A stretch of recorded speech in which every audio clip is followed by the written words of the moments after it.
জুবিন বিহীনতা জুবিনময় গ্ৰন্থমেলাৰ বাকৰি কিতাপ ভালপোৱা জুবিন বন্দী কিতাপৰ পৃষ্ঠাত তিনি কুৰিৰো অধিক জুবিনকাৰ সম্বন্ধীয় গ্ৰন্থ উপলব্ধ গ্ৰন্থমেলাত ২৪ ডিচেম্বৰ ২০২৫ৰ পৰা ৬ জানুৱাৰী ২০২৬লৈ খানাপাৰা পশু চিকিৎসা মহাবিদ্যালয় খেলপথাৰত অনুষ্ঠিত হৈছে অসম গ্ৰন্থমেলা ২০২৫। গ্ৰন্থমেলাৰ বাকৰিত উপলব্ধ হৈছে ভিন্ন ভাষাৰ ভিন্ন প্ৰকাশনৰ গ্ৰন্থ। কিন্তু এইবাৰ অসম গ্ৰন্থমেলাত দেখা গৈছে অসমীয়াৰ প্ৰাণৰ শিল্পী জুবিনকাৰ সম্বন্ধীয় গ্ৰন্থৰ পয়োভৰ। গ্ৰন্থমেলাত উপলব্ধ হৈছে ৯ পুৰণি লেখকৰ ৬০খনতকৈও অধিক জুবিন গাৰ্গ বিষয়ক গ্ৰন্থ। পঢ়ুৱৈৰ প্ৰথম পচন্দ হিচাপে পৰিগণিত হৈছে পিতৃৰ দৃষ্টিত জুবিন গাৰ্গ। পিতৃ কপিল ঠাকুৰে জুবিন সম্পৰ্কে লিখা এই গ্ৰন্থখনৰ চাহিদা বিগত বৰ্ষসমূহৰ দৰেই এইবাৰো বৃদ্ধি পোৱা পৰিলক্ষিত হৈছে। হয়, জুবিন গাৰ্গক লৈ কিতাপ বহুত কেইখন হৈছে, ৬০খনৰো অধিক হোৱা বুলি গম পাইছোঁ।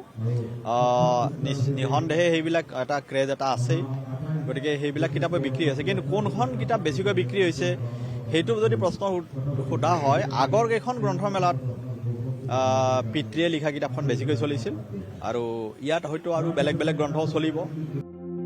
জীৱিত কালত যেন এখন খোলা কিতাপ আছিল প্ৰাণৰ শিল্পী জুবিন গাৰ্গ।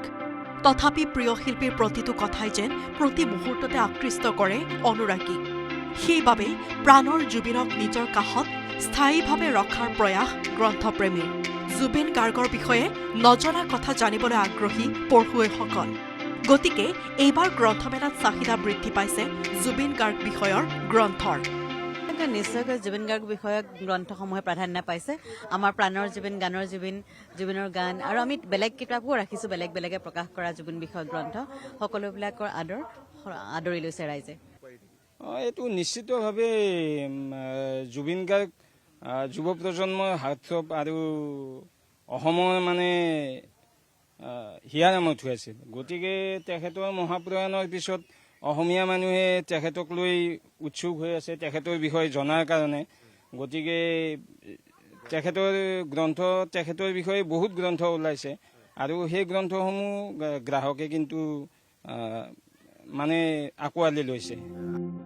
গ্ৰন্থমেলাত উপস্থিত হৈ প্ৰেছ ক্লাব অফ ইণ্ডিয়াৰ সভানেত্ৰী তথা লেখিকা সংগীতা বৰুৱা পিছাৰ্টীয়ে জুবিন বিষয়ক গ্ৰন্থৰ ইংৰাজী, হিন্দী ভাষালৈ অনুবাদৰ পোষকতা কৰে। তেখেতৰ মতে ইংৰাজী আৰু হিন্দী পঢ়ুৱৈসকলেও পঢ়িব, বুজিব, জানিব খোজে জুবিন নামৰ সত্তাটোক। প্ৰয়োজন সাপেক্ষে নিজে অনুবাদৰ কামৰ সৈতে জড়িত হৈ দিল্লীত তেনে গ্ৰন্থ প্ৰকাশৰ কথা উল্লেখ কৰে বিশিষ্ট সাংবাদিকগৰাকীয়ে। খুব ভাল আৰ্টিকেল লেখা হৈছে জুবিনৰ ওপৰত। তেতিয়াহ'লে মানুহে ইমান এই মানুহজনক জানিবলৈ বিচাৰি আছে পুৰা বিশ্বই। তেতিয়াহ'লে আমি নিজৰ ভাষাটো লিখিছোঁ বাৰু, কিন্তু এইবোৰ আমি যদি ট্ৰান্সলেট নকৰোঁ, ইংৰাজীলৈ অন্ততঃ ট্ৰান্সলেট নকৰোঁ, তেতিয়াহ'লে আমাৰ ভাৰতবৰ্ষৰ অন্য মানুহ বা বিদেশৰ মানুহে জুবিন গাৰ্গলৈ আৰু অলপ জনাৰ সুবিধাটো নাপাব। আৰু এইবোৰ কিতাপৰ জৰিয়তেতো সুবিধাটো পাব।